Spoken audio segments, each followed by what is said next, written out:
তো আপনার সাথে ১ম কথা আমি অনেকবারই আপনার কথা শুনি। আপনাদের কথা ভালো লাগে।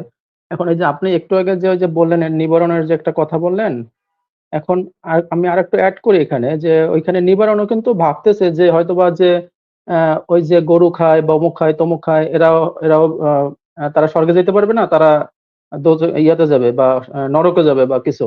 তাদেরও কিন্তু উল্টা এরকম একটা ভাবনা আছে, আছে না? হ্যাঁ, এখন হ্যাঁ, অবশ্যই আছে। এরা ভাবতেছে ওরা যাবে আপনার দোজখে বা আপনার ইয়াতে। আর ওরা ভাবতেছে যে ওরা যাবে নরকে। মানে এই ২ পার্টি বা আরো আছে। যাক এটা বাদ দিলাম। আরেকটা কথা হলো ওই যে আ হারাম হালাল একটা ব্যাপার আছে। এখন এইটা কি আসলে কোনো স্পেসিফিক কোনো জিনিস আছে যে এইটাই হারাম বা এটা হালাল? প্রত্যেক ধর্মেও দেখি যে কিছু না কিছু খাওয়া যায়, কিছু, কিছু খাওয়া যায় না। বাট দেখা গেল যে অনেক কিছু হালাল বা খাওয়া যায়, ধর্মীয় রীতিতে খাওয়া যায়। কিন্তু আমাদের দেখা গেল যে ডক্টর বা রিসার্চ এ দেখা গেল যে এটা খেলে অনেক সময় ক্ষতি হয়ে যায়।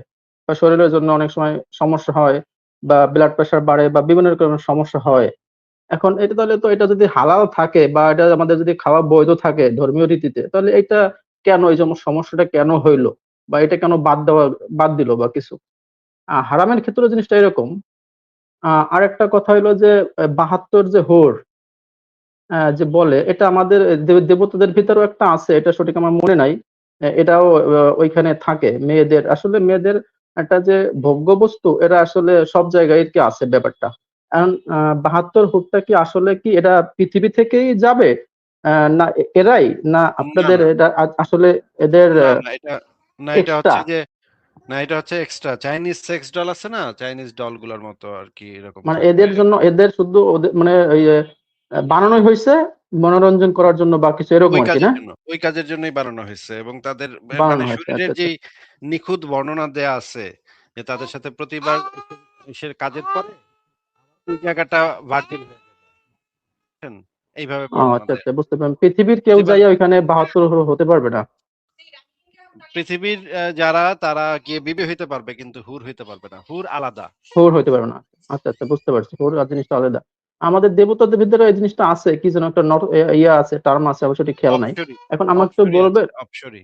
হ্যাঁ, অপসরি হ্যাঁ, অপসরি। আসলে যে মেয়েদের যে একটা ভোগ্য বস্তু বা জিনিসটা এটা আসলে সব জায়গায় এটাই আছে। আরেকটা এই যে হালাল এবং হারামটা আসলে কি এইটা তো সব জায়গায় একরকম না। আসলে এটা আসলে একটা জিনিস এই যে দেখলাম যে গরুর গোশ ধরেন আমরা খাই না বা অনেকে শূকর খায় না বা কিছু। এখন দেখা গেল যে অনেকে খায় বা খায় না। এখন এটা হারাম, হালাল এটা কিসের উপর ভিত্তি কইরা তৈরি হইছে? ধর্মীয় ব্যাপারে। হালাল হারাম তৈরি হয়েছে সেই সময়ের যেই সময়ে এই ধর্মগুলা আসছে পৃথিবীতে, সেই সময়ের কালচার, সেই সময়ের মানুষেরা কি খাইতো, কি খাইতো না। যেমন ধরেন শূকরের মাংস। শূকরের মাংসটা যেই সমস্ত দেশ হচ্ছে শীত প্রধান, মনে করেন নর্ডিক দেশগুলা যেমন ধরেন নরওয়ে বা ফিনল্যান্ড এই সমস্ত দেশে শূকর হইতেছে অত্যন্ত গুরুত্বপূর্ণ একটা প্রাণী যেটা তারা খাবে। কারণ হচ্ছে এটার কারণ হচ্ছে যে তারা সেই একটা বুনো শূকরকে ধরতে পারলে সেটাকে রান্না করার পরে বা পোড়ানোর পরে তারা অনেকদিন সেটাকে রেখে দিতে পারত। রেখে হ্যাঁ, একটু, হ্যাঁ, একটু হ্যাঁ, করে খাইতে হ্যাঁ। পারত। কারণ ঠান্ডার দেশ বরফের ভিতরে রেখে দিলে অনেক দিন ধরে খাওয়ান যায় এটারে।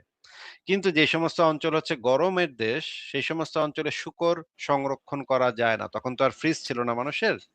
এই সময় যেই জিনিসটা হইতো শূকরের যেহেতু চর্বি বেশি, সেখানে পচন ধরে খুব দ্রুত। খুব দ্রুত গতিতে শূকরের মাংসে পচন ধরে। মানে মরুভূমিতে যদি আপনি একটা শূকর নিয়ে কিছুক্ষণ রেখে দেন, কি কয়েক ঘন্টার মধ্যে দেখবেন আপনি শূকরে পচন ধইরা গেছে এবং পোকা ধইরা গেছে।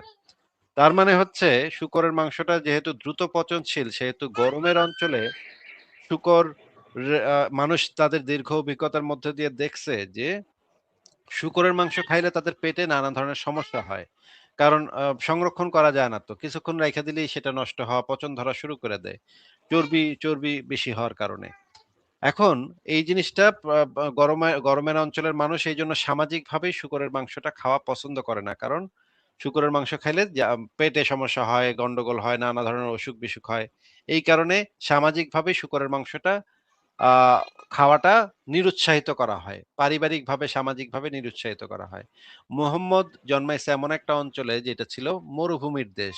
মরুভূমির দেশে শূকরের মাংস খুব স্বাভাবিক ব্যাপার যে শূকরের মাংসটা তারা হারাম করে দিবে। কিন্তু যদি মোহাম্মদ যদি মনে করেন নরওয়েতে জন্মাইতো, তাইলে কিন্তু সে সবাইকে শূকরের মাংসটা খাইতো। কইতো যে শূকরের মাংস সবচাইতে বেশি, বেশি খাবি। শূকরের মাংস খাইলে তোদের ডবল সওয়াব হইব।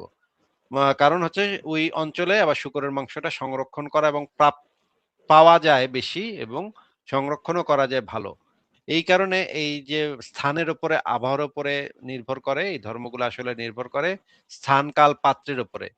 যেই সমস্ত অঞ্চলের আ মানে মানুষের কালচার, মানুষের মন মানসিকতা এগুলোর উপরে ধর্মীয় বিধানগুলা নির্ভর করে। যেমন ধরেন ইসলাম ধর্মের ভিতরে যেই বিধানগুলা আছে সেগুলা থেকে বোঝা যায় যে সেই অঞ্চলের মানুষ যেগুলো চিন্তা করত বা সেই অঞ্চলের মানুষের চিন্তা ভাবনা যেরকম ছিল সেই রকমই আল্লাহও সেই রকম ভাবে তাদের নির্দেশ দিচ্ছে। আবার মনে করেন আপনি কি এই যে আ এই যে ইসের নর্ডিক মিথোলজির স্বর্গের বর্ণনা শুনছেন? ভালহালা না, কাকে অতটা বলে ভালো আমি শুনছেন? ভালহালা কাকে বলে শুনছেন? জি না, অতটা আমি জানি না আরকি। ভালহালা হচ্ছে নর্ডিক মিথোলজিতে যে ওডিন এবং থর এই দেবদেবীগুলা হচ্ছে নর্ডিক মিথোলজির দেবদেবী, হ্যাঁ?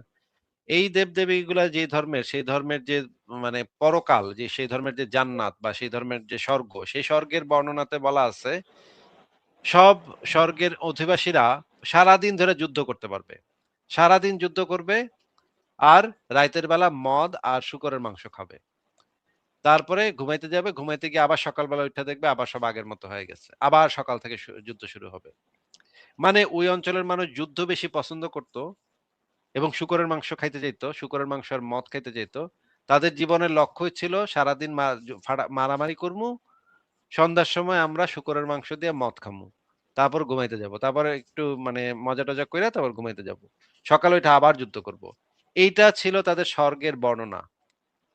আবার মানে আরব দেশের যে ইসলাম ধর্ম সেই বিধানে দেখা যায় স্বর্গের বর্ণনার ভিতরে দেখা যায় হুর এবং গেলমান। গেলমান মানে হইতেছে অপ্রাপ্ত বয়স্ক বালক যাদের এখনো দাড়ি গোঁফ ওঠে নাই। এই রকমের গেলমান তাদেরকে দেয়া হবে ভোগ বিলাসের জন্য। এখন ওই অঞ্চলের এখান থেকে বোঝা যায় যে ওই অঞ্চলের মানুষের রুচি এবং পছন্দ এবং কি চাইতো তারা সেই জিনিসটা বোঝা যায়। এই জিনিসগুলা যখন আমরা মানে নিরপেক্ষভাবে এনালাইসিস করি তখন আমরা দেখি যে ধর্মীয় এই বর্ণনাগুলার ভিতরে সেই সময়ের মানুষের মন মানসিকতা, চাহিদা, আকাঙ্ক্ষা, অতৃপ্তি এই জিনিসগুলা এখান থেকে বোঝা যায়। হ্যাঁ, এবার আপনি বলেন। তার মানে এখানে একটা নির্দিষ্ট পার্টিকুলার রিজন এর উপর ভিত্তি করে এগুলো হইছে। মানে একটা সময় বলেন, মানে সব যে পৃথিবীর সব ক্ষেত্রে যে একই রকম নিয়ম কানুন জিনিসটা আসলে এরকম না। মানে জিনিসটা তো এরকমই বোঝায়। মানে তখন ওই সময়ের ক্ষেত্রে এটা প্রযোজ্য ছিল বা ওই অঞ্চলের ক্ষেত্রে প্রযোজ্য ছিল। অন্য অঞ্চলের ক্ষেত্রে ওই জিনিসটা প্রযোজ্য নাও হইতে পারে। জিনিসটা তো এরকম। এখন প্রত্যেক ধর্মে আরেকটা হচ্ছে জিনিস ওই অঞ্চল থেকে উঠে আসা যেহেতু ওই অঞ্চলের মন হ্যাঁ, হ্যাঁ, হ্যাঁ। মানসিকতা ওই ঈশ্বরের উপরে দেখা হ্যাঁ, তার যায়। মানে ওই তো আমি ঈশ্বরের এটা উপরে সারা দেখা যায়। দুনিয়ার জন্য তো এই হালাল হারাম একরকম হয় না, হয়? এটা তো আসলে ঠিক না। আরেকটা কথা হলো আমরা পড়ছি যে খাবার আসলে কি? খাবার হলো আমরা যে খাবো, রোগ প্রতিরোধ ক্ষমতা বাড়বে, আমাদের যে কাজ করবে, আমাদের শক্তি যোগাবে সেটাই খাবার। এখন আমি হালাল খাইলাম মানে নিলাম না মানে হালাল নিলাম খাইলাম সেটা আসলে ব্যাপার না। ব্যাপারটা হচ্ছে আমার শরীরের জন্য কোনটা উপকার বা কিছু। আমার শরীরে কোনটা ভালো বা মন্দ সেটা হলো ডিপেন্ড করে আমার হালাল হারাম ঠিক হবে। আমার নিজের জন্য বা কিছু। এরকম তো হওয়া হ্যাঁ, উচিত। সবার জন্য তো যুক্তি একরকম দিয়ে না। কার এলার যুক্তি দিয়ে হ্যাঁ, এটাই তো হওয়া যুক্তি উচিত। দিয়ে দেখতে হবে। যুক্তি দিয়ে দেখতে হবে যে হ্যাঁ, সেটা আপনার শরীরের জন্য কিরকম। সেটা কিরকম? যুক্তি এবং বৈজ্ঞানিক প্রমাণ দিয়ে আপনি যাচাই করে দেখবেন যে সেটা আপনার শরীরের জন্য কেমন। যদি শরীরের জন্য ভালো হয় তাহলে খাবেন, আর শরীরের জন্য খারাপ হলে খাবেন না। হ্যাঁ, তারপর প্রত্যেকের ক্ষেত্রে হালাল হারাম এটা আলাদা, আলাদা। সবার একই রকম না। একজন একটা চাপাই দিল যে এই জিনিসটা না, খাওয়া না। যাবে না। তার মানে যে হালাল কেউ হারাম তো খেতে পারবে না। জিনিসটা আসলে আর হালাল হারাম জিনিসটা তো ইসলামের জিনিস। আমরা সেই জিনিসটা তো মানি না। আমরা যেটা বলি যে, আপনি সেই জিনিসটা খাবেন যে জিনিসটা আপনার শরীরের জন্য উপকারী, যে সেটা সেই উপকার জিনিসটা হ্যাঁ, হ্যাঁ, এভয়েড সেটাই, করবেন সেটাই। যেটা আপনার শরীরের জন্য অপকারী। আমরা অপকারী যুক্তি হ্যাঁ। এবং বৈজ্ঞানিক প্রমাণের মাধ্যমে এই সিদ্ধান্তগুলা নেই।